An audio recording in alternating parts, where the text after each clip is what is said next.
Yo, what's going on, everybody? Cryptic here, and today I have a beginner's top 15 tips and tricks for Black Myth Wukong. This is a very useful guide to help with the basics and fundamentals of this game. It will greatly help you out, and once these fundamentals become second nature and you're using them without having to even think about it, I highly recommend that you check out the little more advanced tips and tricks. All right, I hope you enjoy, and let's get into it. All right, so tip number one, stamina and mana are just as important as your health because everything in this game costs stamina from jumping to swinging and running, also casting spells. Which brings me to mana. You always want to keep your build going, working towards mana, building your mana up because the more mana you have, the more spells you can cast. And you will be using a lot of stamina and spells in this game. Tip number two, dodge is your best friend in a game with no shield. Not only do you not want to learn how to dodge each attack so that you don't get hit and take damage, which means less healing, but you also want to take the time to learn each attack so that you're able to learn to perfect dodge. And when you perfect dodge, it helps out a lot more because you're able to leave behind a clone in which they try to still attack. And when you upgrade it further down the line, that clone will be able to explode when you put an attribute towards it, doing even more damage to the enemy.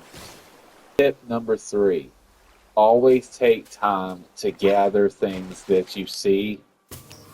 You will need them to create medicines. Anything that you see can be gathered, and always break the urns or pots. Every little bit adds up and helps. Tip number four, never underestimate a good jumping heavy attack. You can follow up with a light attack if need be on some of the smaller. Tip number five, it is important to learn each enemy and their death animation because in this game you have enemies that will cause you damage after they die. They do more so damage as you progress further along in the story. So the best thing you can do here is to go ahead and kill the enemy and dodge away instantly. That way you can keep yourself from having to deal with this and any surprises further in the story. Tip number six, make sure you collect every meditation spot because it gives you an attribute just for doing it. Tip number seven, your mobile spin is good for more than just evading projectiles. Mobile spin can also cause damage itself. Mobile spin also works good to work into combos. Tip number eight, vendors. These vendors can be more important than you think. Try to go back to vendors frequently as you can. For the monkey in the first chapter, you want to go back and upgrade your drinks and gourds whenever you get a chance, giving you more drinks and more health per drink. Box down in the cellar is by far one of the most important when it comes to upgrading your celestial medicines, which are permanent perks and can add anything from maximum health, mana, stamina, defense, stamina recovery rate, chill resistance, burn resistance, poison resistance, and shock resistance. I highly recommend you go and visit these vendors every chance that you get. Tip number 9, armor. From the beginning of your game, pay attention to when you can craft armor and what the armor is. If the armor says a specific thing, like Wave Rider armor, where when health is low, it slowly recovers a small amount of health if in water effect is enhanced.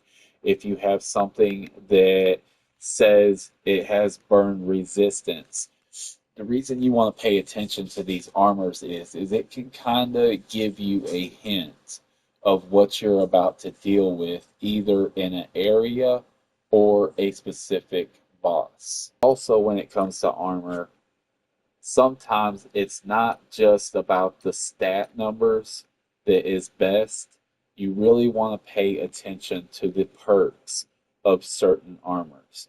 Like my favorite armor is the Gale Guard Beast armor, and upon perfect dodges grants considerable additional focus, which is important, and perfect dodges slightly reduces cooldown for all spells. If you remember, when it comes to stamina and mana, spells are very important. Tip number 10, relics. So every time you beat a chapter, you will see this pop up on your screen as a continuing at the end of each chapter. But what some people don't know is as soon as that chapter ends and you begin your next chapter, you actually need to go back into this menu, go to the one that you just got for that chapter, and click on it. It gives you three options. Call these perks for that relic. And you want to go through the three perks and look at them and decide which of the three perks you would like. And then from there, you can go ahead and equip that perk. You want to do this every time you start a new chapter. Go back into the relic you just got and select a perk for that relic. Tip number 11 is medicines. Now, medicines are very important. With everything that you're gathering, this is material to make your medicines, and you can also earn the materials and buy recipes to make even more medicines. They come in handy so much that you want to focus on four of your favorite ones to have in your equip slots to use in a quick pinch. Tip number 12 is going to be curios. Now, curios help out in many different ways depending how you want to use it and when you want to use it. You can switch up a lot. If you're doing a XP run and you want to stick on the gold floor hairpin to get extra will per enemy defeated and collected, then it's something you can throw on for a XP grind and do so. Or if you're going into a specific boss and you have the right curio, there are many that you can collect, and they all do many different things from stamina to recovery rates, slightly reducing cooldown of spells. One of my favorites being Tiger Tally, which you can get progressing through Chapter 2. It will moderately increase attack with light attack combos. So these can greatly make a build or significantly add on to making a great build. Tip number 13, spirits. There are different styles and builds that you would use different spirits for, or you can throw everything you got into your favorite spirit. Mine happens to be the Wandering Wit or White, depending on how you want to pronounce it. Very high in damage, but you have to use it at the right time and a specific direction so that you make contact. But I highly recommend that you take and find yourself at a checkpoint with enemies nearby, and you go and use each one of your spirits individually to see what you like about it, and how much it helps with your play style. Tip number 14, vessels. Favorite so far, I've got to say that I think will come in handy most of all is Wind Tamer. I highly recommend this vessel.